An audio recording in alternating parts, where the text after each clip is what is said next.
Being a woman in the workforce, when I first started, there were want ads for men and want ads for women. That's how much women were not considered an integral part of any kind of executive position. So I'm not just fighting my background, I'm fighting being a woman. I'm fighting on so many fronts, but I was determined to make it. So the thing I attribute all to is tenacity and persistence. I was going to do whatever it took to be successful. It may take me longer. It may not be a straight route, but whatever the route was going to be, I was going to take it and I was going to be successful. What is up, Superior Nation? Today for you, I have some great data, like some really eye-opening stuff here. It is data on female leaders, women leaders. And according to the Pew Research Center, and you can follow them at pewsocialtrends.org, this is the latest data on female leaders. The U.S. Senate, there are 25 women serving in the U.S. Senate, which is a historical high. 17 are Democrats, 8 are Republicans. And in the U.S. House, there are 102, which make up 23.4% of the House members. Governors, there are in 2019 there were only 6. 3 are Democrats and 3 are Republicans.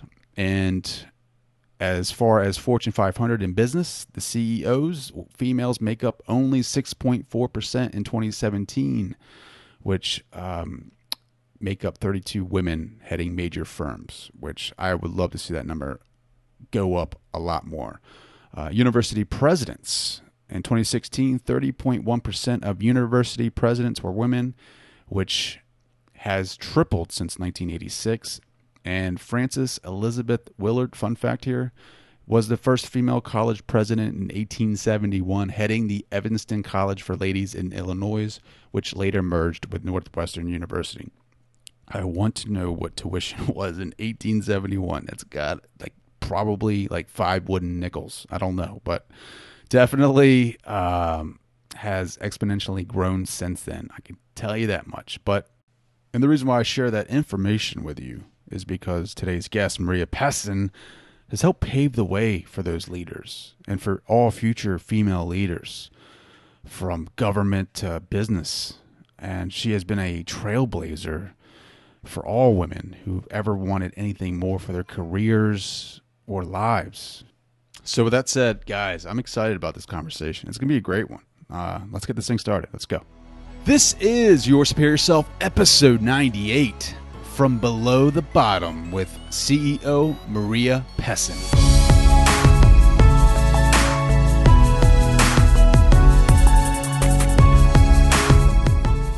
You cannot have within you a true dream without also having the way. There is a reason you've been handed your own particular dream. The universe wants to co-conspire with you to make it happen. If you have that kind of deep burning desire, no dream is impossible. Hidden allies, forces, and resources will move to open up new pathways. If you look deep within your center and this dream speaks to your heart, it's for you and you're for it. The way may not always be easy or even known, but as you travel down the first few steps, the next steps will open up. That's where magic happens and your greatest growth. And if that dream is in service of the whole, even more doors open. You don't have to know how the dream will become real. You just need to trust it's sacred to you, and others will join. And that excerpt was taken from the Cosmic Journal, written by my boy Yannick Silver. And what I love the most about this little excerpt is at the end of it, he puts a quote by Rumi, which states, "What you seek is also seeking you," which is very, very important to understand that when you are committed to something that you believe in wholeheartedly, that the universe is conspiring with you to make that happen. And I believe that 100%. And I don't usually do this, but I'm going to read another excerpt from a book titled Rising Strong from Brene Brown, which has been monumental in my life. I've been getting a lot of questions about running. So I've been posting photos on Instagram and Facebook of me just getting after it, piling up the miles.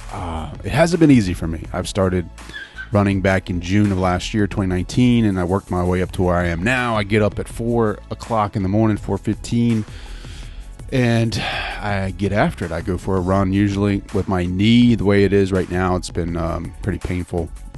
I'm dialed it back a little bit, but I'll run between 4, 6, or 8 miles. The most I've ever clocked is 10.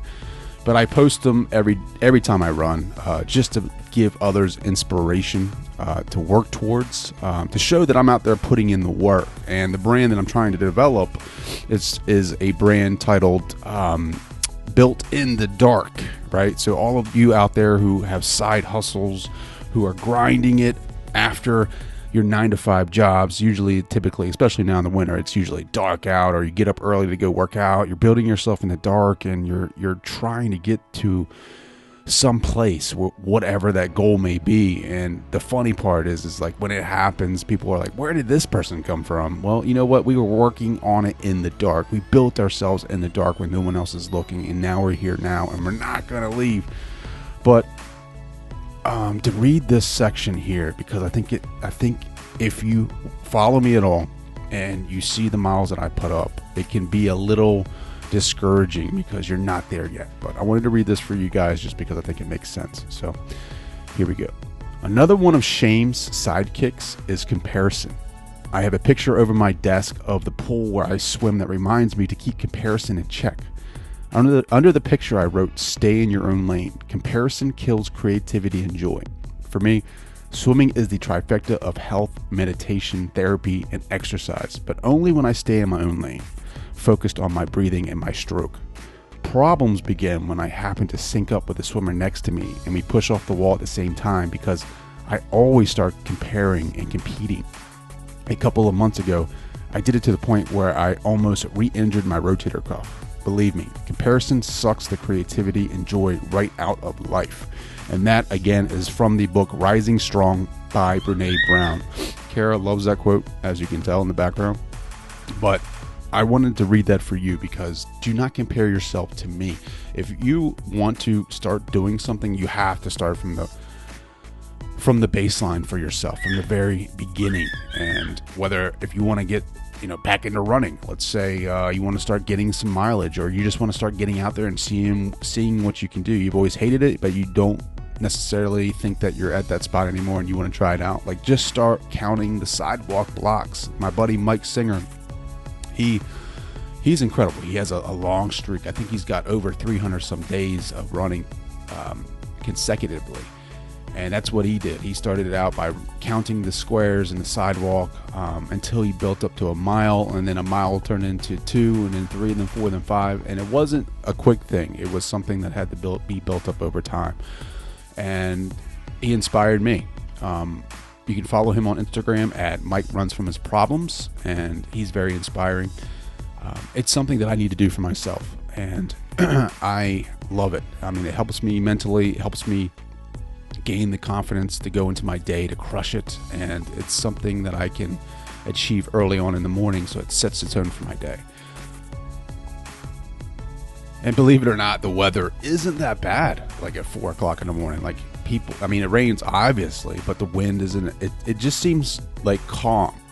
And it's like early morning when everything hasn't yet risen for the day, and it's like you're getting out there and you're grinding and you're in your zone and you're getting into different mind states, different states of consciousness. You're going from beta to alpha, and it's so peaceful to me. That's where I do the most learning. That's where I listen to Audible. I let myself loose. I let myself go. I let my mind go wherever it goes, and some of my best ideas come from that running, from that hour to a 2-hour run.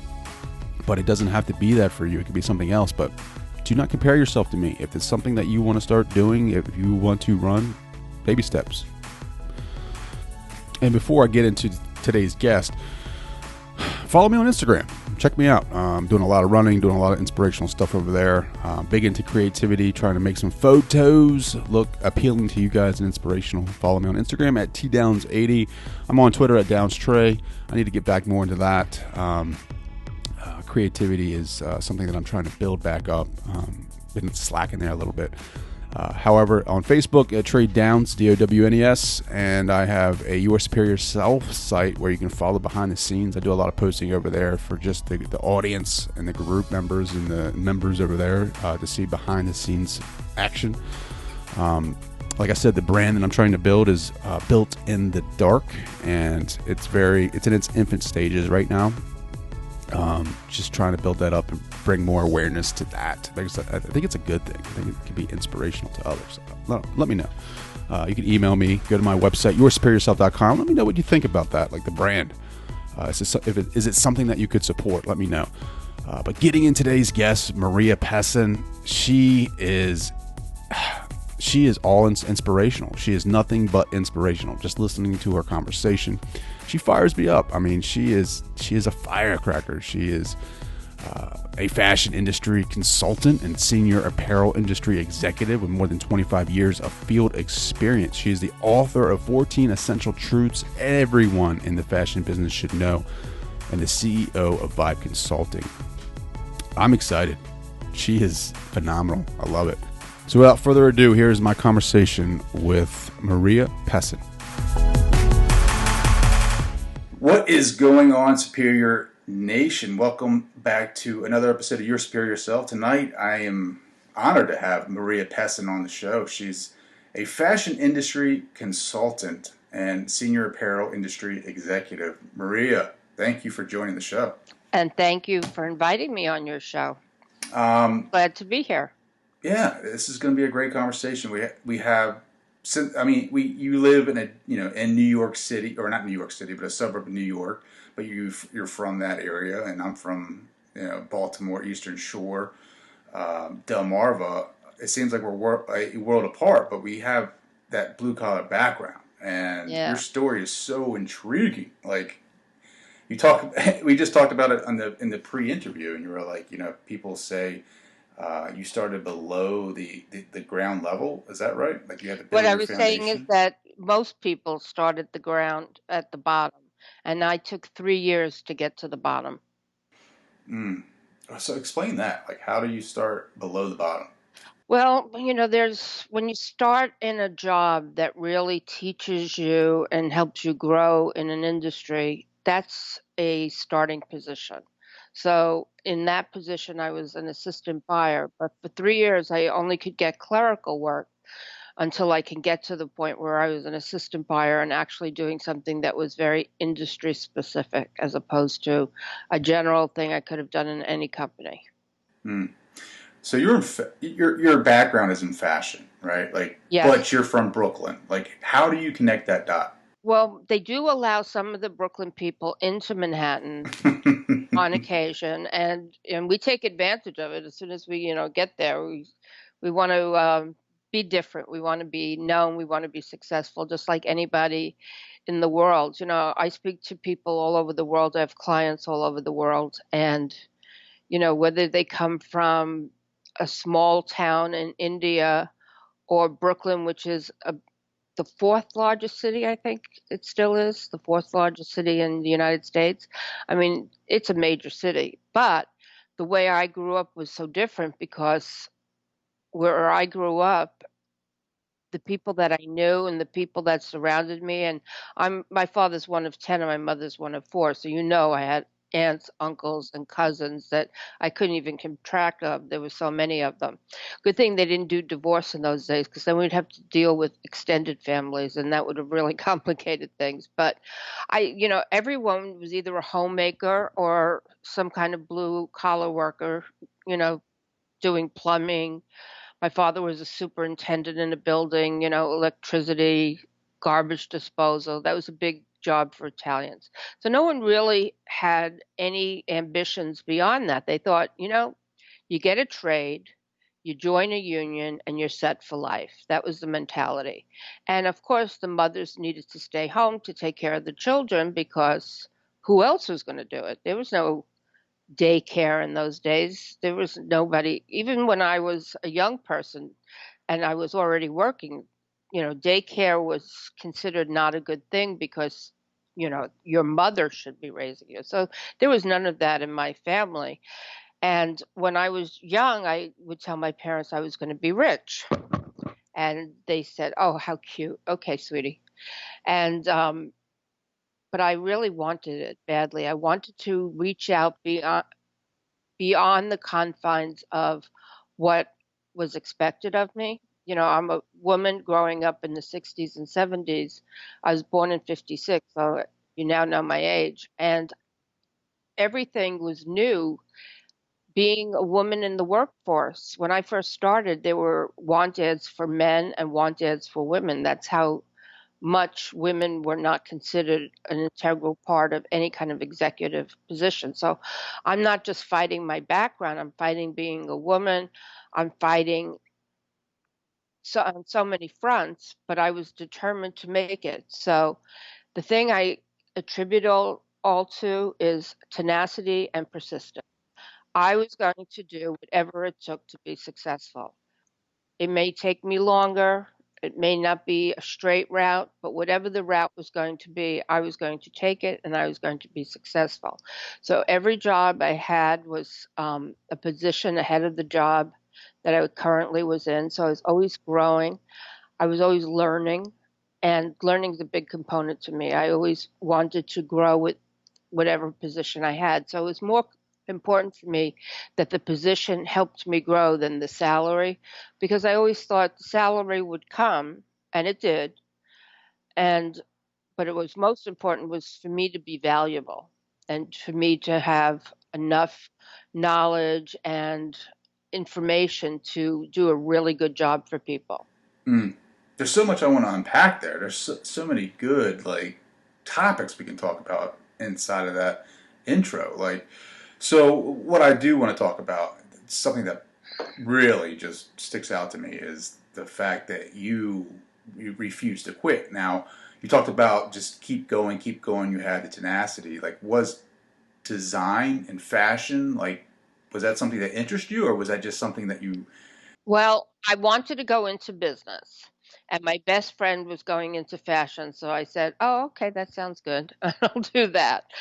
My best friend has been a nurse for the last 20 years. She did not stay in it, and I've stayed in it because it wasn't she didn't like it as much as she thought she would, and I always loved it. I just took to it. And I'm not a designer. I'm more of a business manager. I oversee design. I help come up with the concepts and all that, but the actual sketching and stuff, I've always had designers do that for me. So But you come up with the business plans, right, for these companies. well, I'm responsible for everything down to P&L. So all the departments need to report to me. Obviously, just there's certain centralized departments like shipping, for example, because I worked for a big company, we had shipping departments. I had to make sure that they shipped on time and they had all that they needed to ship, but I didn't pack up boxes, that's for sure. And I certainly didn't invoice things, but I had a team. How did you gain that experience, right? Did you go to college? Well, I went to FIT, which is Fashion Institute of Technology in Manhattan, and learned very little and found that I learned mostly on the job, and I'm an avid reader. I read a ton of books. So I learned both from experience. As I said, each job put me on the ladder farther along so that I was always learning something new, always growing. So, and reading books that taught me different things, from a self-help book on organization, like the 7 Habits of Highly Effective People, or Think and Grow Rich by Napoleon Hill, or marketing books. Yeah, I read them all. Tony Robbins books, all different people. But I do read lately. I read a lot of marketing books because it's all about marketing now, and you really need to know how to do it in order to be successful, in order to make sure your clients are successful. What's been the most influential book that you've read? Oh, God, that's tough. There's so many that I don't even know if I'm going to remember them all. Mine is The Alchemist. I don't know if you read that or not. Actually, I can't remember if I read it. I believe I did, but it obviously didn't touch me the way it did touch you.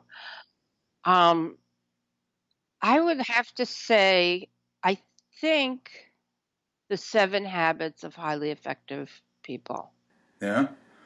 What did it teach you? I mean, it sounds so simple in the title, but like, what did it really teach you? Do most important things first. Not do, we live in four quadrants, supposedly, according to him, which I believe. We live in urgent and important, and then urgent and not important. And it's more important for us to stay in non-urgent important things because those are the things that drive the needle forward. But we tend to do our work in this frantic way where we're always dealing with problems and cleaning up messes instead of planning your business. Oh, another book that really was great was E-Myth by Michael Gerber. I love that book.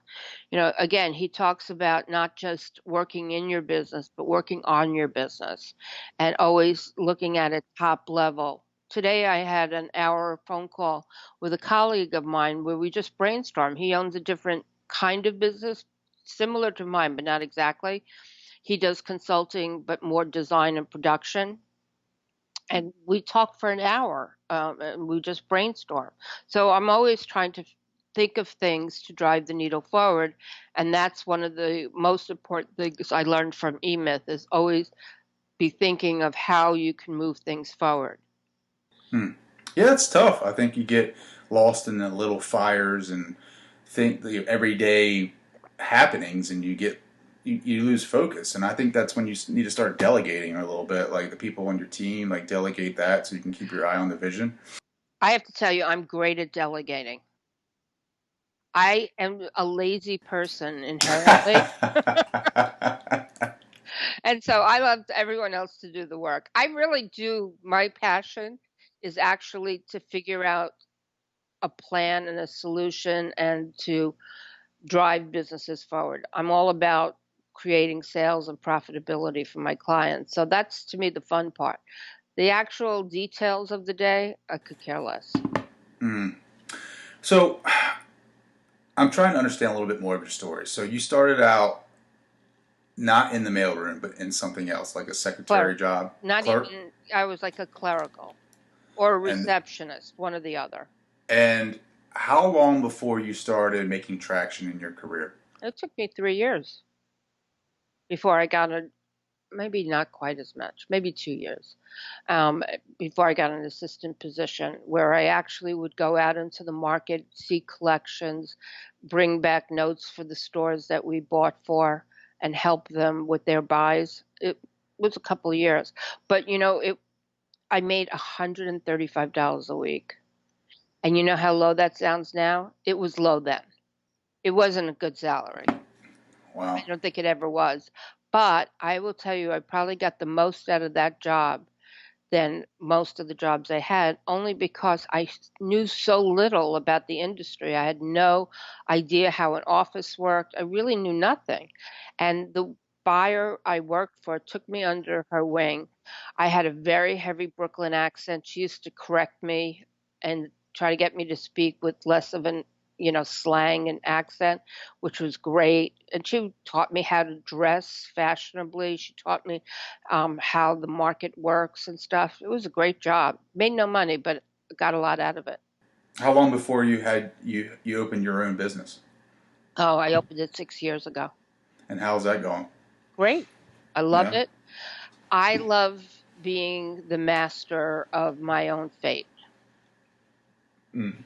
I I love, think I think a lot of people. That's why you were entrepreneurs, right? Like you'd rather work 80 hours than sit in the office for 40 under someone else's thumb.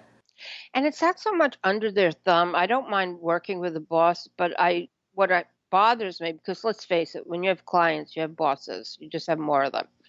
But what bothered me, it's true though, right? What bothered me about working for someone was when they made bad decisions that I could not stop, and then they hurt my business. It happened to me a few times. And I had these great businesses, and then one fell swoop, they like screwed things up. Mm. Yeah, that's terrible. I mean, what what'd you do about it? I mean, were you able to make any influence on them in their future decisions? Well, I'll give you an example. The last job that I had was working as the president of Jessica Simpson Coats. It was a licensing agreement, and she had a lot of licensing agreements with all different categories. And just because we had her name, and we were the first, because before that, only the master license had her name, and no one else did. So, she was Jessica Simpson. What did she know? She was, is tuna, chicken, is chicken of the sea tuna? Is it chicken? You know that story? Yeah. Yeah, so I mean, but I studied her and found out that she was very, very popular. Like her rating was number 40, which is way down now. So not all the licensing partners had success. A lot of them, several of them, I should say a lot, several of them, the divisions had to go through different licensing partners before it worked out, but ours worked out from the beginning. I mean, we did great, and we would have done even better, but my bosses, the owner of the company, insisted on making the prices 20% higher than the market, which is in of itself is a problem. But we managed around that. We could have done much more business, though, had he not done that. And to that end, what happened was it was the third time we were signing up. We had the license for several years already, 6 years, and we had it for a long time, but it was time that the licenses are up. And I don't know if you're familiar with licensing agreements. Most companies that are established and good companies ask you to commit to a certain minimum dollar amount for the year. So let's say you're committing to $6 million and you only do $5 million, you still have to pay the commission, the licensing fee on $6 million. So my boss didn't want to agree to the new minimums, and they were hot by that time, and they insisted that he do it. And I said, "You're going to lose the license if you do that." And he said, "I don't care. I'm not doing it." I said, "You're going to lose it." And guess what? He lost it. And he was playing chicken with them, because as soon as he lost it, he said, "Okay, I'll do it." And then they said, "Too late." And they left him. It's terrible. Yeah. Um, So what how do is? you recover from that? Yeah. You lost I mean, the business you were working on, so it's kind of hard. yeah. I don't. That's. I mean, you're losing business. You're losing money. I mean, that's a terrible decision. I mean, I don't know how We you. weren't losing money. That's the thing. We were making money. Mm. Now, your book, 14 Essential Truths Everyone in the Fashion Business Should Know. Like, what inspired that book? I just wanted to reach people and teach them about the industry. I've always been open about sharing everything I know. Anytime I've hired an assistant, I always said to them, "I'm going to teach you everything I know." That's my goal, is to teach you everything I know. And that's what I want to do with people. People put their heart and souls into these business, and they should know what they're getting into and what it takes. At least some idea of what it takes, because there's obviously a lot more than 14 truths. But I tried to give top level truths that I thought, get them thinking. Mm. Did you enjoy my book? I never got a copy of it. Mm. I'm so sorry. It's I never received digital. a copy. You, Oh, it's digital. yeah, did you sign up for a copy? I did not. I did not know you had a book until I started reading your thing today, and I was like, "Oh my god, I need to get her book." Oh, I'm sorry. When you sign into my site and, put your email address in, you get the book. Oh, cool. That's awesome. How long is it? No, it'll take you a short time to read. Okay, I'll get into that You immediately could because I read need. into that. You could read it in one sitting. Trust me, it's quite easy. How long did it take you to write? Well, it always takes you longer to write it than it does to read it. But I don't remember, because I wrote it a while ago. Hmm. What is 14 essential truths everyone in the fashion business? I mean, it's just the fashion business to me is just it seems like very intimidating. Like it seems like there's a lot of working parts and that. Well, there are, but it's like anything else. I mean, you work in the job that you work in, and how many moving parts are there to put together a podcast? Yeah. I No, mean, you're right. It just I guess because we everybody wants to be in the fashion business, right? And it's like that, you see like these little girls that are always parading around in little dresses, and they want to go to New York because of, either New York or LA because that's like the fashion Well, hub. you know, New York's the center of the world, right? That's what we um, New Yorkers believe. I know, right? And then it's like, I don't know. You say the fashion. I mean, you've done a lot. You have a great resume. You have all this experience in the fashion world. It's just like it just seems to me like it's just intimidating. It's because it's like you talk about licensing, you talk about this, you talk about that. You know how hard it is to make it. Like I mean, I was watching. There was a show on HBO, How to Make It in America, about. It was a show about these guys that wanted to make it in the fashion industry with jeans, and it was like it was a good show, but it got canceled because nobody wanted to watch it. But um, I never I heard of it, but I wish I had seen it. Sounds yeah, it's interesting. still there if you have it on demand. It's actually pretty cool. What's it called? How to Make It in America. Okay, I'll have to check that out. Well, But it, hopefully they made it. well, yeah. Well, I mean, they do. I think they definitely get signed by somebody. But That's yeah, you know, I read a lot of biographies, a lot of business biographies, and those are some of the best books is to see how people did it. The most recent one, I haven't finished it, I'm sorry to say, The Shoe Dog by Phil Knight. I read that. I actually have the Audible version, and I loved it. Yeah, it's a really good book, but you know, I read a lot of books sometimes simultaneously, and so Hmm. I like go back and forth with books. I didn't get a chance to finish that one. How similar is that book to your industry? I mean, I know there's Like the I shoe haven't and. finished it, so I couldn't tell you how much, but it's the fashion industry in that he's making shoes and he's making fashionable shoes. So it is just like the fashion industry. The thing about it though is that the fashion industry in the last 40 years has changed so much. So what he experienced in the beginning is not necessarily what people are experiencing now. It used to be the cost of entry into the industry was much smaller Hmm. and you can build it organically and bootstrap it. Hmm. You can't do it so easily now. It's very hard without having some money that you can contribute to starting the business. Mm. Well, you said it changes a lot, right? So the fashion part of it, but does the business ever change with the fashion? Yeah, that's exactly what I mean. The business is what's changed. As I said, it's not ease of entry that it used to be in the 60s. I know a guy who started his belt business out of the trunk of his car. And he just went around to flea markets and sold belts. And then he became a manufacturer and he had a whole belt business. And we had gone through high school together. And there's many stories like that. They're less it's less now because there's just not the tools that are in place. But in some ways, it's easier because you could always just do an online business, which is a lot cheaper to do. It's a lot slower to grow, but its advantages. There's a company out there called Greats that's totally an online business, though I think now they started to sell stores and they make sneakers. And I think that they have a brilliant business model, and they've been building from this um, Kickstarter campaign they did, and they've been building from there. So it's interesting. There's more tools to work with, but there's less stores to sell to. So you have to be more creative in order to create sales.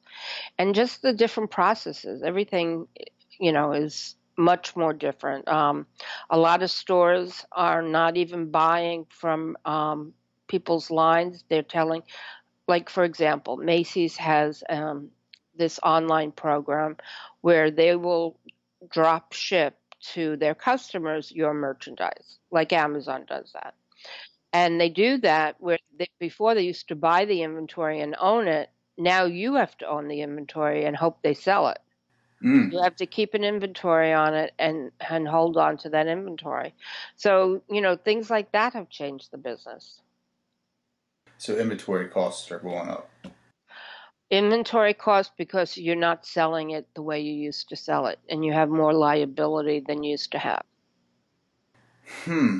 Do you think? I love Macy's, by the way. I love their suits. I wear a lot for work. Um, I just hate to see stores like that go like I don't want to say go under, but they're definitely. It seems like they're eliminating some of the chain. Well, there's a couple of thoughts about that. They're closing low performing doors, which you could say will make them bottom line healthier because they won't, have those expenses. But what some of those low performing doors do is they help bring people to the brand.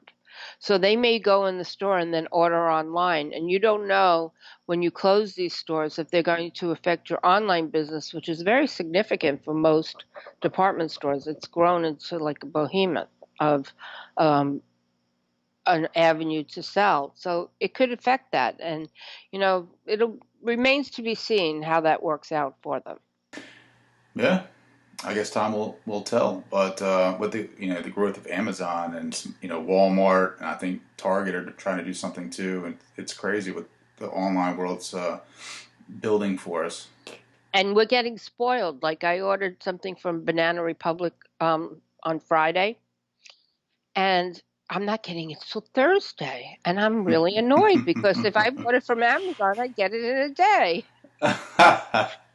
I always get things the next day. So Isn't that crazy? Just think about that. Like, I don't. I hate going to. I mean, I don't. I shouldn't say I hate it, but I definitely don't like going to the mall anymore. Not like I used to, but like you're right. oh, Like you used to try Amazon. to pick up girls in the mall, right? I do not. Not me. Not. No, not you. No, not me. I went just for the. Uh, Education, yeah. Well, the exercise, walking the around. exercise. There you go.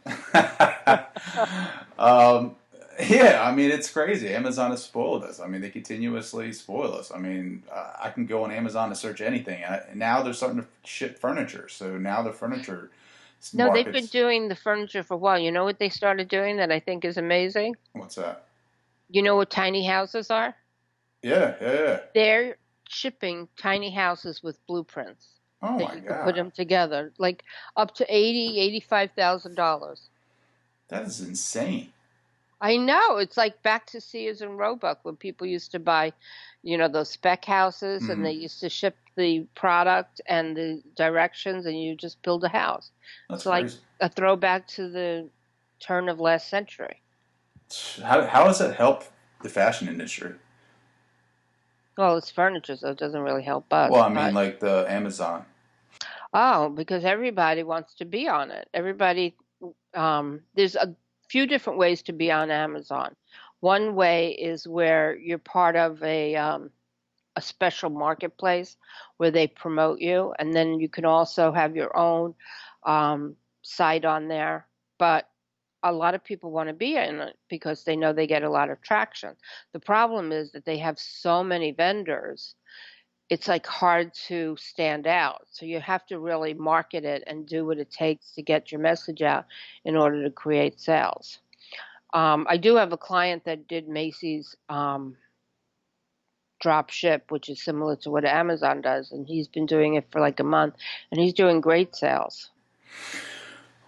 What's your specialty in? Is it marketing or is it just building a business? Well, it's both. It's because you can't, I'm very sales and marketing driven. It's all about profitability and making sales. However, you can't do that in a vacuum. I've learned the hard way that I have to make sure that everybody's ducks are all in a row, that their design is right, their pricing structure is right, they stand out against the competition. So there's really no part of the business that I don't touch to get them to the point where they can create sales, and then I help them with the sales. What has been your biggest success so far in your career? Well, I would say working for G3, I had launched a brand for them called Sienna Studio. I worked for them for 17 years. I built it from zero to um, multi over $20 million in sales. I sold everyone, Neiman, Saks, Bloomingdale's, Nordstrom's, a few stores that are no longer in business, 800 specialty stores, and it did a lot of business there. I was always the most profitable division in the company. Hmm. Is that your company or did you help grow it? I ran it for the corporation that I worked for. So the corporation was called G3, which if you looked them up, they're a very, very big company now. When I started, they were small. But I took this idea that they had for a brand and I made it into something really special, really successful. The thing is that I had to fight for a few years to get the tools I needed to get the line right and to be successful. But I plugged away and I made it happen. What tools did you need for that?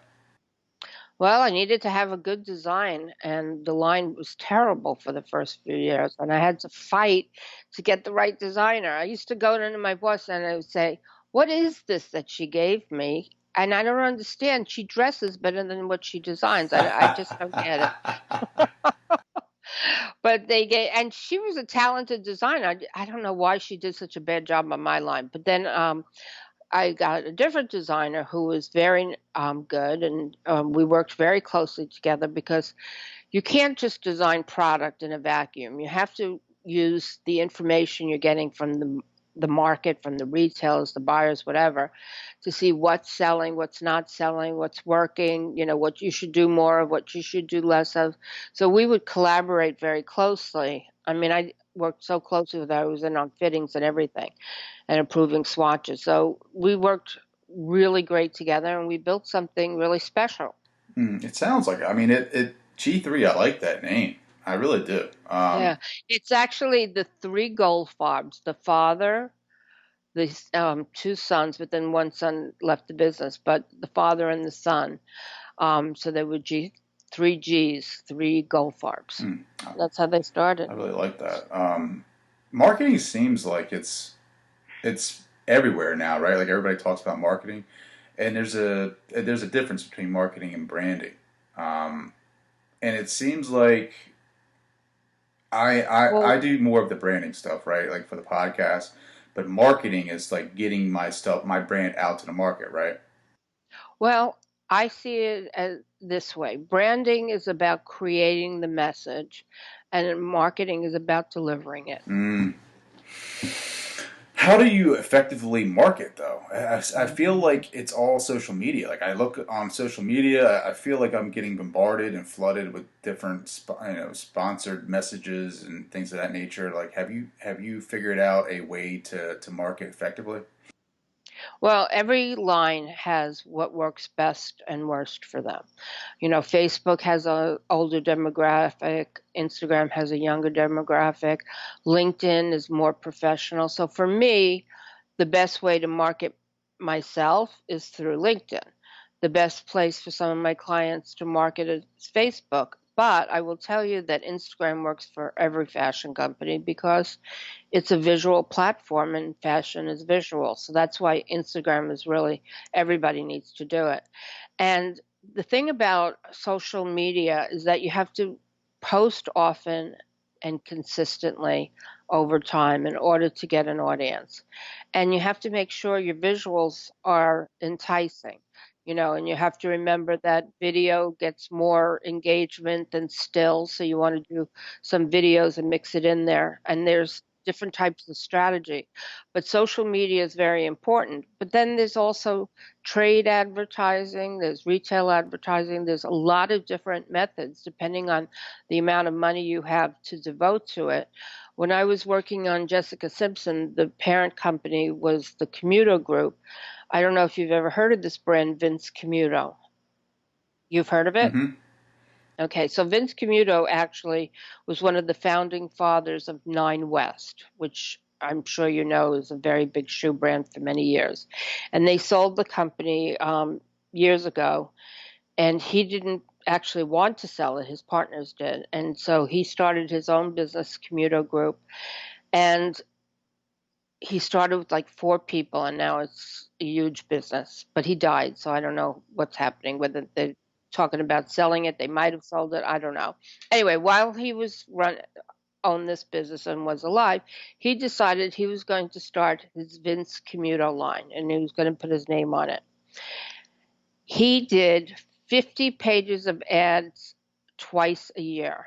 We're talking about Vogue, Bazaar, Marie Claire, where ads are thousands upon thousands of dollars, not counting the money to do the photography and get the models and all of that. He spent millions of dollars on advertising to get his name out because he knew that the more people see of him and the more they hear of him, the more likely they will do business with him. There's a lot of noise out there and you have to stand out from the noise and you have to do whatever it takes to do that. Social media is one gambit, but if you can advertise as well, that's very helpful. If you can do things in tandem. Also, another way to get your name out is to have pop-up stores or stores in general. I'll tell you a story about Ralph Lauren. Ralph Lauren, many years ago, decided he wanted to have his own freestanding stores, aside from being in Neiman's and Saks and all those upscale stores. So he opens up a store. I believe it was in the same mall as Neiman Marcus. And they were very nervous that he's opening up this store in the same shopping center. It's going to kill their business, which is a very significant business.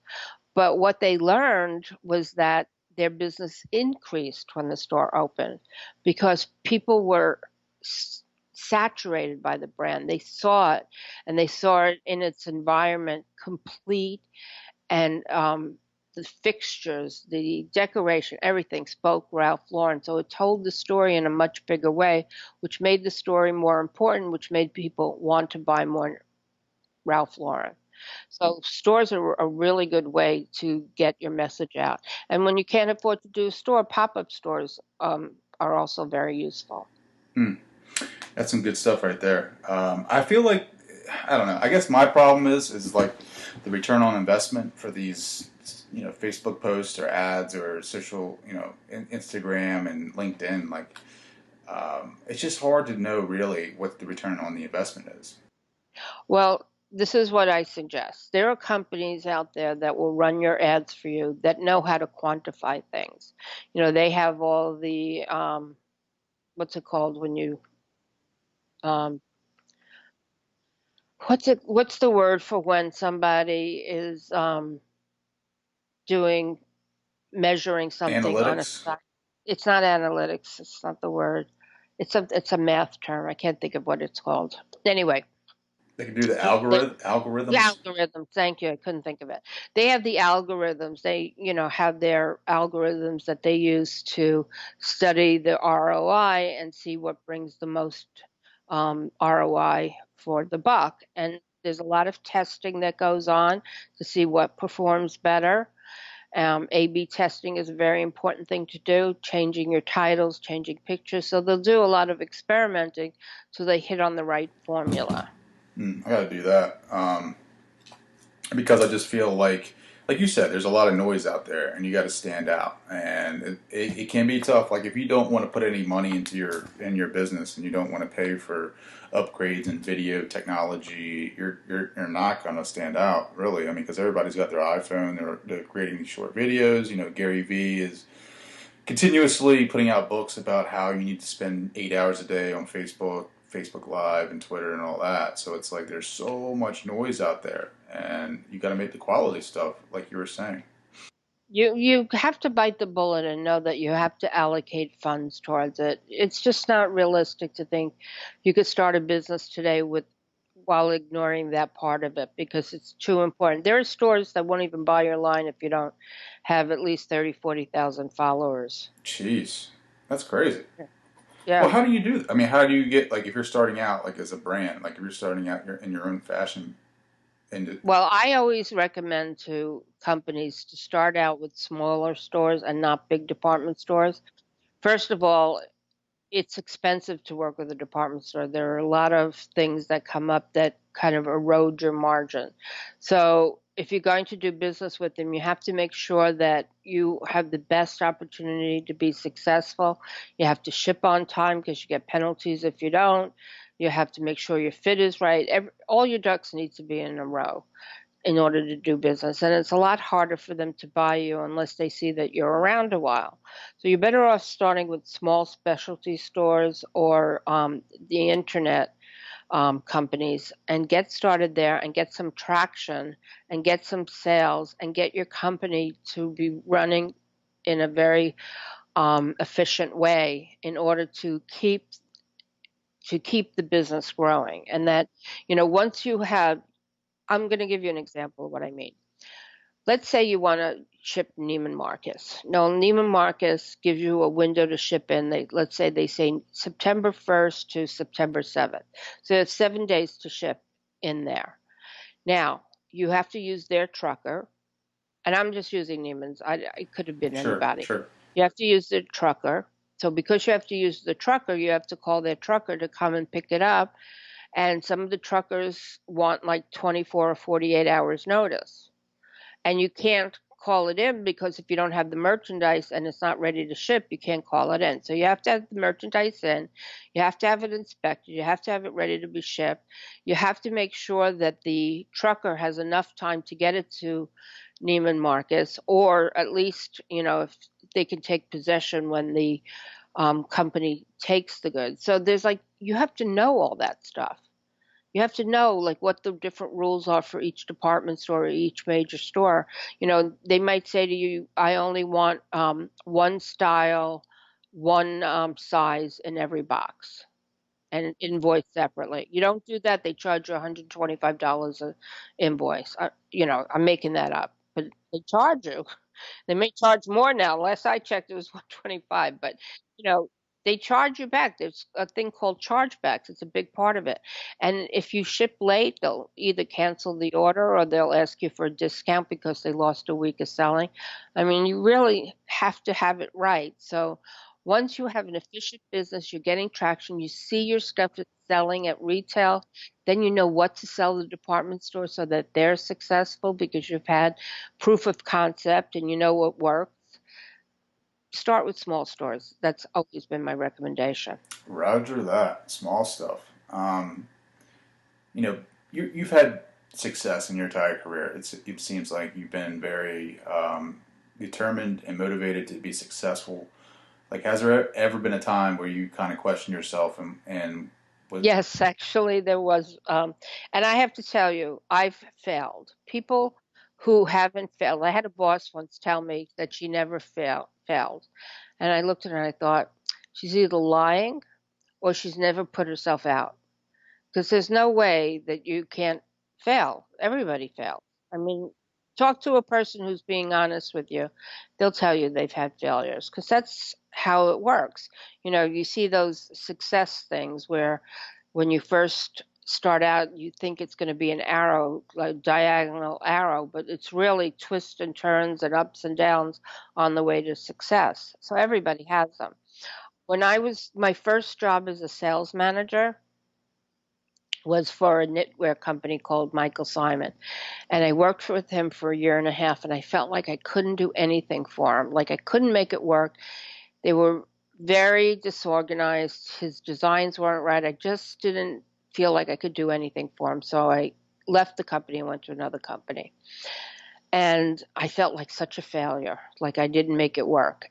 And years later, I ran into him doing a personal appearance at Neiman Marcus, and he was doing the same.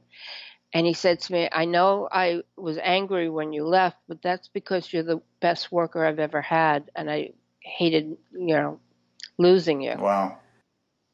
So sometimes you might think you were a success, and maybe I wasn't. I still think I wasn't a success for him, but I gave it my all, and I was passionate about it. And so you have to push yourself out of your comfort zone. That job was outside my comfort zone, but again, I learned from it. Mm. Yeah, I mean, I think there's a lot of people out there that are just kind of like, questioning where they're at in their lives now. Especially people that are, I don't know if you see it quite a lot on Facebook, people are like starting to question, especially millennials, where we're trying to find meaning in our lives. And sometimes the corporate careers and our jobs don't align with some of our beliefs, and we kind of question those. And it's like, you got to take that leap of faith and get outside of your comfort zone and see if this is really what you're meant for. And it's scary at times because like you don't want to take that leap of faith and like because we're comfortable where we're at. We're comfortable doing what we're doing, and then going outside of that, we just don't know what's going to happen. Well, that's the fun part of life. You push yourself out there, and sometimes I have this belief. I read it in a book somewhere. Don't ask me where. Um, there's like your circle of influence. Everything in your circle you're very, very comfortable with doing, and you're comfortable, and you don't worry about it and you feel great about it. But then you do something outside that comfort zone, and then your circle of influence expands to that new comfort zone. So when I first started out, I thought everybody had the answers. Everybody knew what was going on but me, because I was this, by the way, I was painfully shy to top it all off. I just couldn't speak to people. Now I could speak to audiences of 1,000 without a problem, but couldn't speak to people then.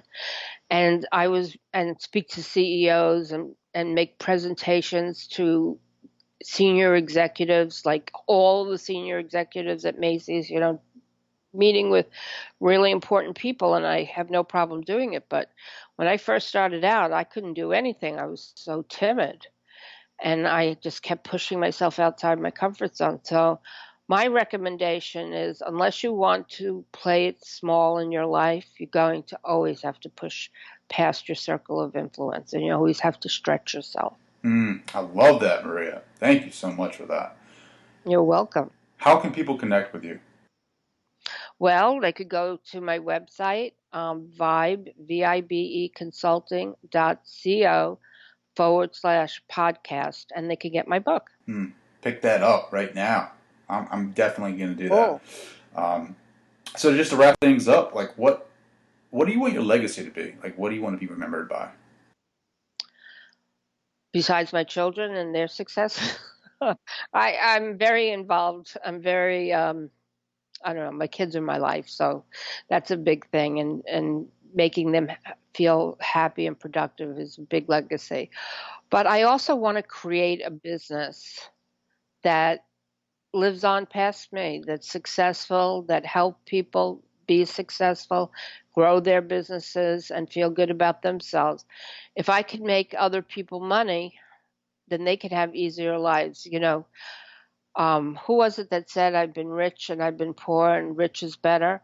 The truth of the matter is, life's much easier when you have money. And if I can create livelihoods for people where they're making, millions of dollars, and they don't have to worry about whether their kids could go to college or not, that to me is something really important in the world. And I can make the world, these companies that do 10, $20 million, they employ the world of people. Not most people don't work for big corporations.